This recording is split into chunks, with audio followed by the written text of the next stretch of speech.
Assalamualaikum warahmatullahi wabarakatuh. Anak-anak tercinta, bagaimana kabar kalian hari ini? Semoga kita semua senantiasa dalam lindungan Allah Subhanahu wa taala. Pada pertemuan kali ini kita akan membahas bab 2, wujud zat dan perubahannya. Topik C, bagaimana wujud benda berubah? Bagaimana wujud zat bisa berubah dari padat, cair, dan gas? Apa yang membuat wujud zat berubah? Dan apa peran energi dalam perubahan wujud zat? Yuk kita simak penjelasan berikut ini. Wujud zat bisa berubah-ubah seperti es krim yang dimakan oleh Banu. Dari wujud padat berubah menjadi wujud cair, seperti uap air yang muncul dari gerobak penjual jagung rebus.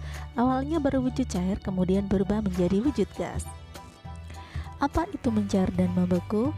Mari kita cari tahu bersama dengan melakukan percobaan berikut ini.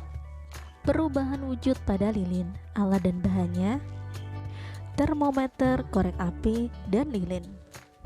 Langkah percobaan yang pertama, ukur suhu ruangan di sekitar kalian.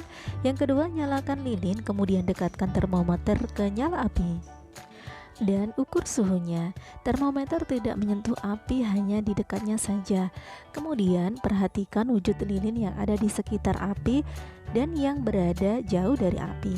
Apakah ada perbedaan yang bisa kalian amati? Kemudian matikan lilin, lalu perhatikan apakah ada perubahan wujud lilin di sekitar api pada saat api menyala dengan wujud lilin pada saat api padam. Nyalakan api pada pembakar spiritus menggunakan korek api. Lalu ambil sebatang lilin, panaskan lilin di atas pembakaran spiritus, lalu amati apa yang terjadi. Nah anak-anak, tahukah kalian bahwa api memiliki suhu yang lebih tinggi dibandingkan suhu ruangan? Ketika ada api, maka suhu di sekitar api akan naik. Kenaikan suhu ini bisa membuat lilin yang ada di sekitar api berubah wujud dari padat menjadi cair. Kenaikan suhu ini juga yang membuat lilin berubah dari padat menjadi cair. Perubahan wujud benda dari padat ke cair disebut dengan mencair atau meleleh. Beberapa benda padat bisa mencair, tetapi memang tidak semuanya mudah mencair seperti lilin, es batu, dan agar-agar. Ada benda-benda yang membutuhkan kalor lebih banyak. Apa itu kalor? Kalor adalah energi panas yang bisa diterima dan diteruskan oleh satu benda ke benda lain.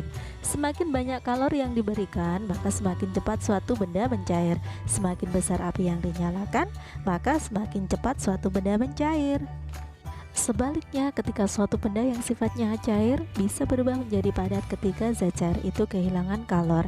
Dalam bahasa lain, ketika suhunya diturunkan atau didinginkan, maka suatu zat cair bisa berubah menjadi padat.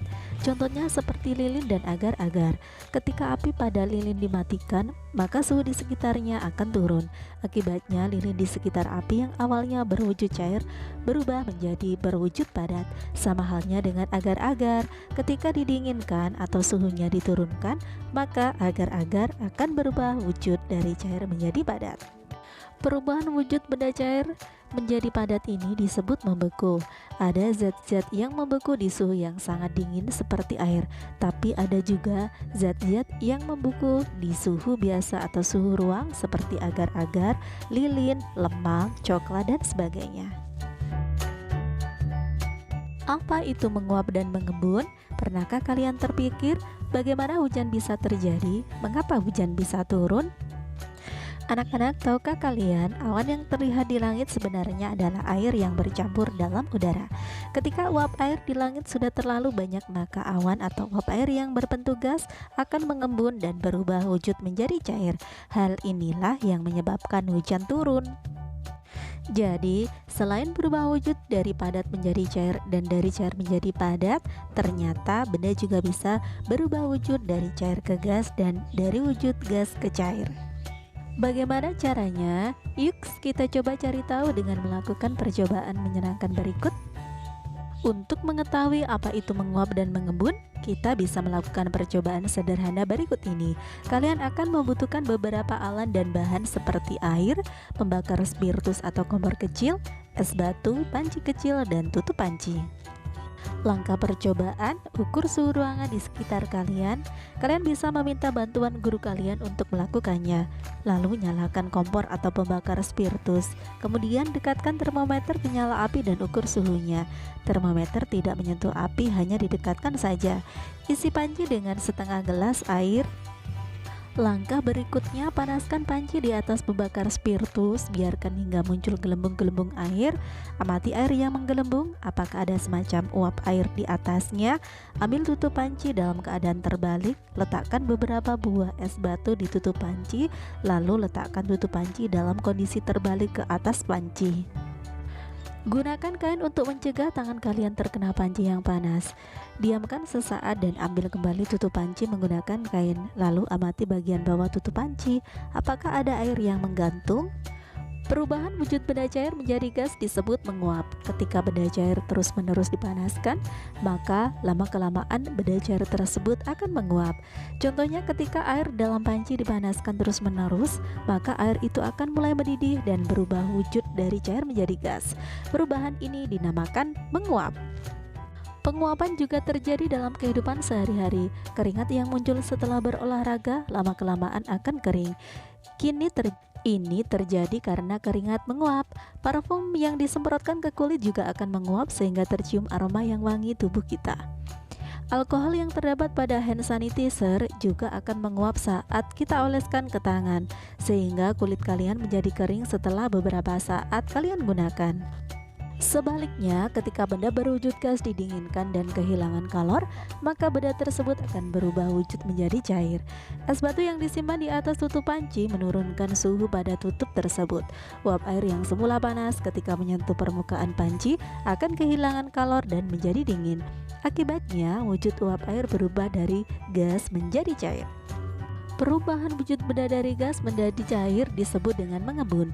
Pada daerah yang cukup dingin, terkadang uap air di udara berubah wujud menjadi butiran-butiran air kecil. Peristiwa ini disebut berkabut. Apakah kalian pernah melihatnya? Anak-anak hebat, tahukah kalian apa itu menyublim dan terdeposisi? Selain berubah wujud dari padat menjadi cair dan dari cair menjadi padat, ternyata benda juga bisa berubah wujud dari padat ke gas dan dari gas ke padat loh. Bagaimana caranya? Yuk kita coba cari tahu dengan melakukan percobaan berikut ini. Membuat kristal, alat dan bahan, masker, pembakar spiritus atau kembar kecil, gelas kimia dan kaca arloji atau panci dan tutupnya, es batu, kapur barus, satu butir ukuran besar atau 5 butir ukuran kecil, dan kaki 3 dan kawat kasa. Selama melakukan percobaan ini, kalian harus didampingi oleh guru. Langkah pertama, rangkailah alat dan bahan seperti pada gambar berikut. Amati perubahan yang terjadi pada kapur barus. Hati-hati jangan sampai menghirup gas dari dalam gelas. Setelah kapur barus terlihat mulai mengecil, matikan api. Amati bagian bawah kaca arloji. Apa yang terbentuk? Lalu pengamatan lebih lanjut harus dilakukan dengan bantuan guru. Cuci tangan dengan bersih setelah menyelesaikan percobaan. Itu sebabnya kapur barus yang kalian panaskan menjadi semakin kecil. Sebagian kapur barus berubah menjadi gas dengan bau yang sangat khas. Perubahan wujud benda padat menjadi gas disebut dengan sublimasi. Gas memiliki karakteristik yang mudah bergerak bebas kemana saja. Itu sebabnya kalian akan melihat uap kapur barus menyebar ke segala arah, bahkan tercium ke seluruh kelas. Adanya kalor atau panas dari api akan membuat gas semakin menyebar. Ketika kalian meletakkan es di atas kaca arloji, suhu di permukaan kaca arloji akan turun. Uap kapur barus yang menempel di permukaan tutup kaca arloji akan berubah wujud menjadi padat kembali. Suhu yang dingin akan membuat uap kapur barus kedinginan dan akhirnya diam. Uap berkumpul di permukaan tutup panci atau kaca arloji membentuk sebuah padatan seperti kristal. Proses perubahan wujud benda gas ke padat disebut juga dengan istilah deposisi. Nah, anak-anak, banyak sekali yang kita telah pelajari hari ini. Di antaranya adalah mencair atau meleleh adalah perubahan wujud benda dari padat ke cair. Membeku adalah perubahan wujud benda dari cair ke padat. Menguap adalah perubahan wujud benda dari cair ke gas. Mengembun adalah perubahan wujud benda dari gas ke cair. Sublimasi adalah perubahan wujud dari padat ke gas. Sebaliknya, perubahan wujud dari gas ke padat disebut dengan deposisi. Agar dapat mencair, menguap, dan sublimasi, materi perlu dipanaskan, menyerap kalor. Agar dapat membeku, mengembun, dan deposisi, materi perlu didinginkan atau melepas kalor. Nah anak-anak, sekian dulu pembelajaran kita hari ini. Sampai bertemu kembali pada kegiatan pembelajaran berikutnya. Wassalamualaikum warahmatullahi wabarakatuh. Salam merdeka belajar. Jangan lupa subscribe dan bunyikan loncengnya untuk mendapatkan konten terbaru.